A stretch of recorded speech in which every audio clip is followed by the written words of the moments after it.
My neighbor called animal control because my daughter left the gate open and our cat wandered off. If you can't handle a pet, you shouldn't own one, he told her. She cries every night. So I knocked on his door, said nothing, and just handed him a letter.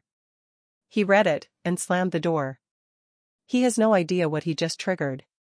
We moved into this neighborhood 3 years ago. Suburban, quiet, the kind of place where you wave at neighbors but don't really know them.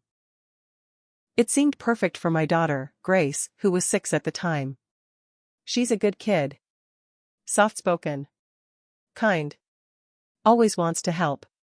She doesn't have a lot of friends, but she never really minded. As long as she had her cat, Pickles, she was fine. We adopted Pickles from the shelter a few weeks after we moved in.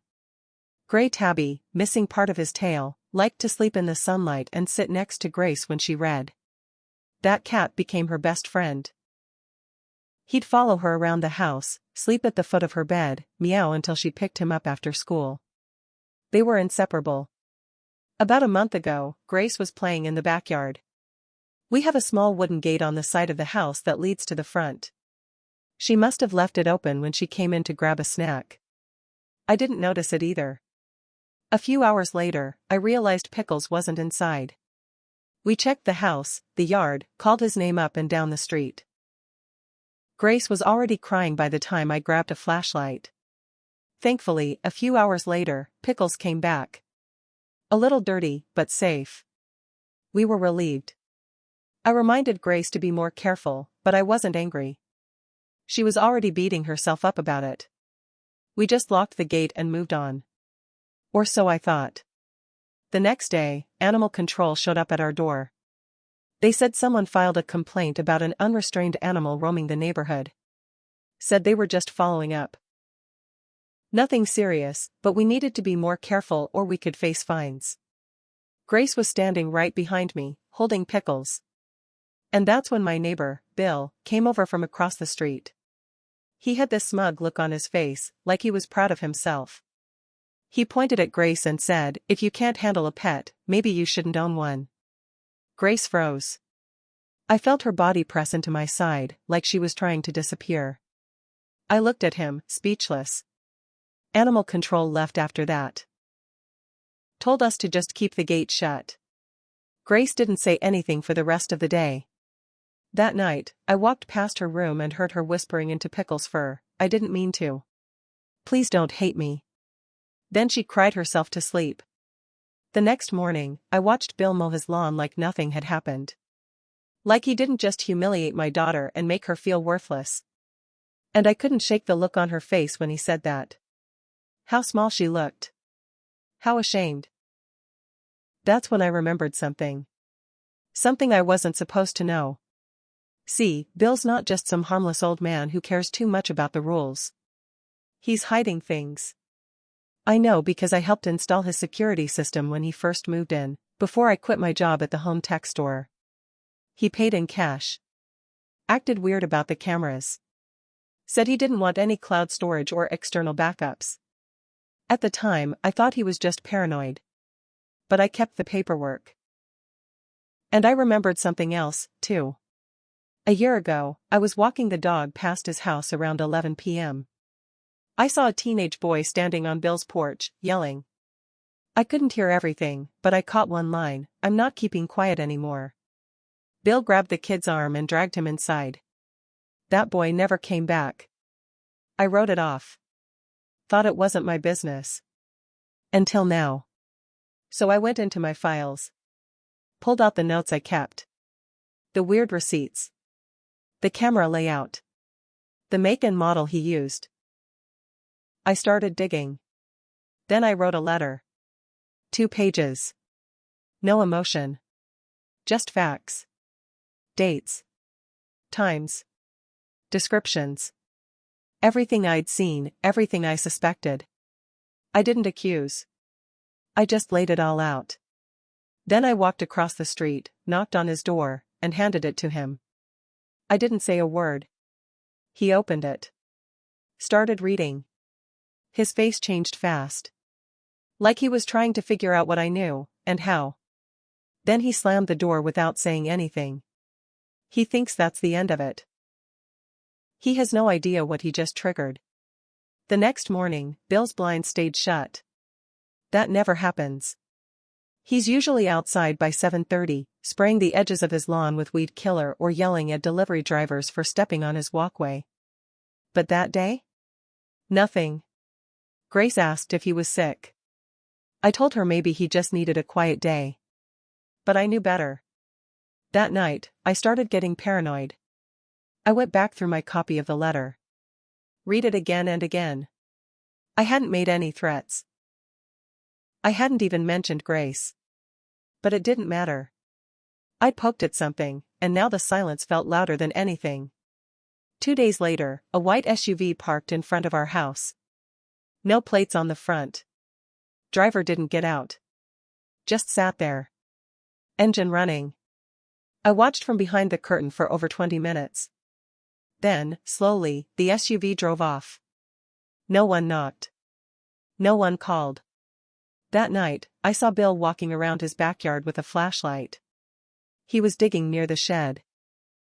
Same spot I saw that boy disappear into last year. I wrote everything down. I started talking to people on the street. Not directly about Bill, just friendly conversation. Turns out, I wasn't the only one who'd seen weird things. A woman 2 houses down said she used to hear yelling late at night from his garage. Another guy, retired Navy, said Bill once asked him how to wipe a hard drive clean without leaving a trace. It started to feel less like a suspicion and more like a pattern. A few days later, Grace came home from school with tears in her eyes again. Her teacher had called me earlier that day and said she wasn't participating in class. I asked her what was wrong. She hesitated. Then said, "Mr. Bill was waiting by the corner this morning. He told me to keep the gate shut or the cat would disappear for good next time." I saw red. I marched across the street. I was ready to scream, to fight, to lose my temper. But when I knocked, nobody answered. I tried again. Still nothing. I could hear footsteps inside, but he wouldn't come to the door. I stood there, heart pounding. Then I turned and walked around the side of his house. The shed was locked. Fresh dirt everywhere. I took a photo with my phone and went home. That night, I called a friend of mine, works with a local private investigator.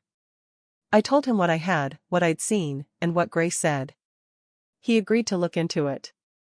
Just off the books for now. 3 days later, he called me back. He said, "You need to be careful. I found something. That kid who was yelling on the porch. He's listed as missing." I asked him if the police had ever connected Bill to it. He said, "No. Not yet. But if they knew what you know, it wouldn't take long." Now I'm stuck. I have enough to scare Bill, maybe enough to get the cops interested, but not enough to prove anything outright. And the scariest part? He knows that I know. And he's already warned my daughter. After that call from my friend, I didn't sleep right for days. Every sound outside the house made me jump. I kept the porch light on. I moved Pickle's bed into Grace's room. She didn't ask why. I think she knew something was off. Then, a week later, a strange thing happened. A letter showed up in our mailbox. No return address. No stamp. Just folded and shoved in with the junk mail. Inside, it said, "Leave it alone. You're not the only one with a daughter." That was it. No name. No signature. Nothing else. My hands were shaking as I read it. Not just from fear, but from the fact that someone had gotten that close to our house, to our mailbox, and I hadn't noticed. I didn't tell Grace. I just made an excuse to drive her to and from school from then on. That same day, I checked the camera I'd installed over our front door. I'd put it in years ago, mostly out of habit. I hadn't looked at the footage in a while. At 2:08 a.m. the night before, someone had walked up to our front step. Hooded. Face hidden. Stood there for almost 30 seconds. Just watching the door. Didn't knock. Didn't move. Just stood. And then slipped the letter through the box and walked away. I froze the frame and zoomed in on the shoes. Work boots. Mud on the soles. Could have been anyone, but they looked a lot like the boots I'd seen Bill wear whenever he was messing around in his yard. The next day, my private investigator friend texted me, "Check your email." He'd found more. Turns out, Bill used to live in another town upstate. Different name. Different job. He'd changed it all 10 years ago. Why? No criminal record under his current name, but his old name had a sealed file connected to a CPS case. Sealed. But not erased. He sent me what he could find. A family complaint, a missing teenager, and then a sudden relocation. It was all starting to connect. The kid on the porch. The weird behavior. The paranoia about cameras and storage. And now this. Threats against my daughter. I wanted to go to the police. I really did. But then I remembered how smug he'd looked talking to animal control. How sure he was that nobody could touch him. I knew if I went to the cops with half of this, he'd just get spooked and vanish again. I needed more. So I started watching. Every night, I logged the times his lights went on and off. When he went into the shed. What days he left the house. I found out he was still using the old camera system I helped him install. Which meant I still knew the default admin code. It was a long shot. But one night, I logged into the system remotely. And it worked. I couldn't access live feeds, he'd disconnected internet access, but the footage was still being saved locally to a backup drive. I could see short clips. A few seconds at a time. Enough to get a sense of what he'd been up to. Most of it was boring. Him working in the yard, cleaning tools, eating dinner. But then I found something from 2 weeks earlier. A clip of him dragging something into the shed. Large. Wrapped in a blanket. Whatever it was, it didn't move. And that was just the start. I knew I couldn't sit on that video. But I also couldn't bring it to the cops without blowing my chance at gathering more. It was only a few seconds long, grainy, no sound, and no proof of what was under the blanket. It could have been anything, technically. I needed more than suspicion. So I did something I wasn't proud of. I told Grace we were going out of town for a weekend. Just a little trip, the two of us. I needed her out of the house, safe, and away from all of this. While she stayed with my sister a few counties over, I came back alone. And I waited for Bill to leave his house. He always went out Sunday mornings. Alone. Usually for about an hour. Always came back with one brown paper bag. Groceries, maybe. Same store every time. I checked. So that Sunday, I watched from behind the curtain. When I saw him pull out of the driveway, I grabbed my gloves and the old key I still had from when I worked on his system. He hadn't changed the locks. I slipped in through the side door and went straight to the shed. It smelled like bleach. Heavy. Chemical. Too strong for a gardening space. There was a tarp in the corner, recently folded, and some rope tossed beside it. I started taking pictures of everything. Every stain. Every corner. I didn't touch anything, I just documented. Then I found something that made my stomach turn. In a plastic bin labeled old tools, there were 4 cell phones. Different models. All old, but not that old. Each one had names scratched into the back cover, Derek, LO, MS, and one with just a heart symbol. I took photos. Every angle.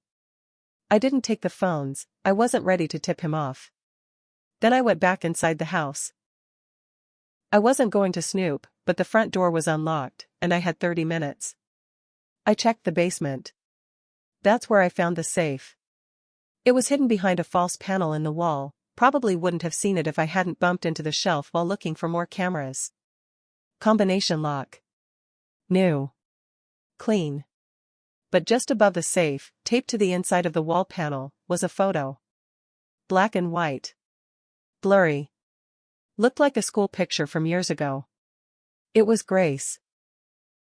Not from any picture I had taken. One I'd never seen before. One someone else had taken. My hands went cold. That wasn't fear anymore. That was rage. I took a photo of that, too. Then I left.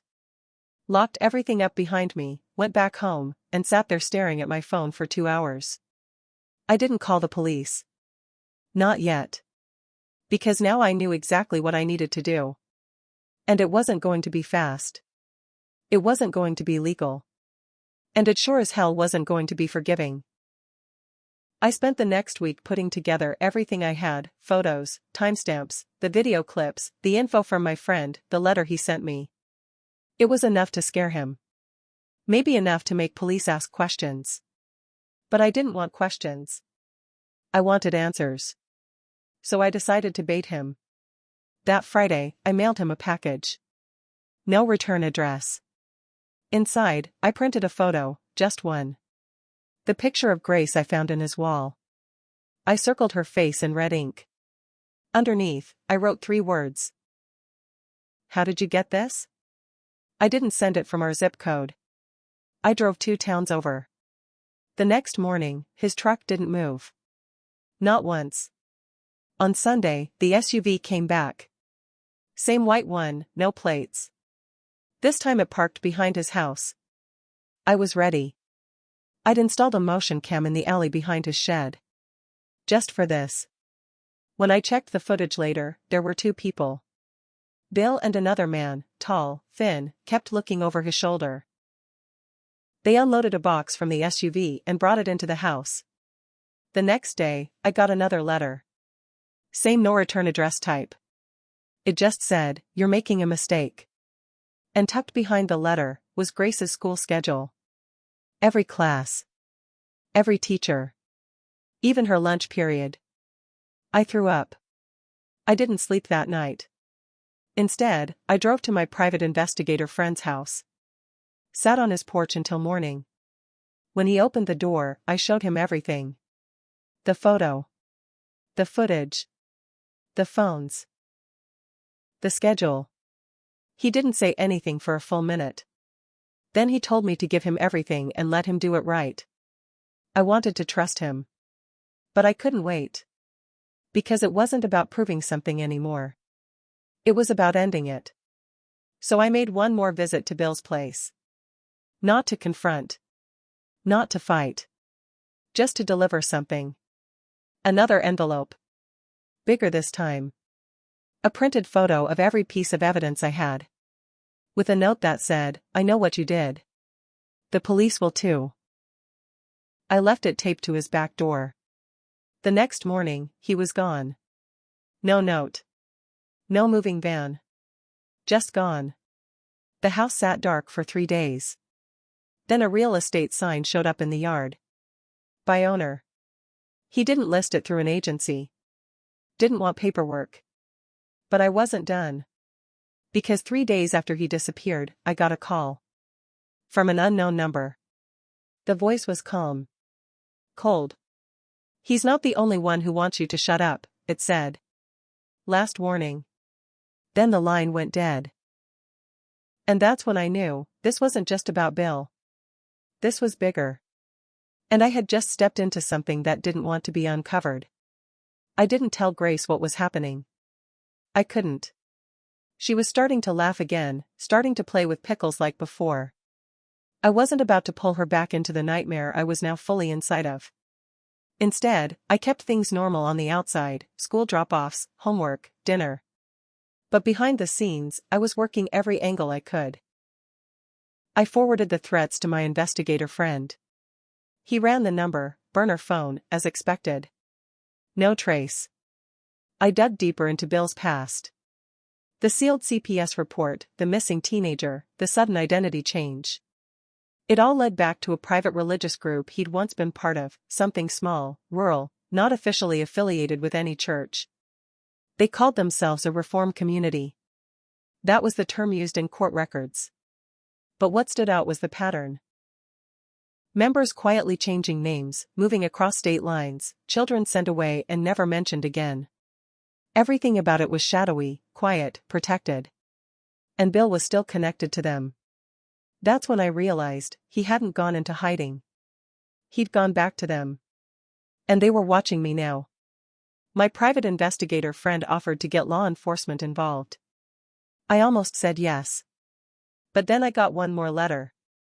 This one wasn't a threat. It was a photo. Of me. Sitting at my desk. Taken through my living room window. It was recent. I was wearing the same shirt I'd just thrown in the laundry that morning. They'd been here. Close. And that's when I knew, I couldn't just expose them. I had to disappear before they made me disappear. So I packed a bag. Left the house key with my friend. Took Grace. Took Pickles. Didn't tell anyone where we were going. We're somewhere else now. New town. New names. I don't sleep much. I check the locks 3 times before bed. I keep the curtains drawn even during the day. Grace is starting to smile again. She doesn't ask why we left. And I hope she never has to. Sometimes, I wonder what would have happened if Grace hadn't left that gate open. If Pickles hadn't wandered off. If Bill had just kept his mouth shut. But then I remember, this was always there, waiting. I just didn't want to see it. And now, every time I hear a knock or see a strange car drive by, I remind myself. Some things, once uncovered, never stay buried.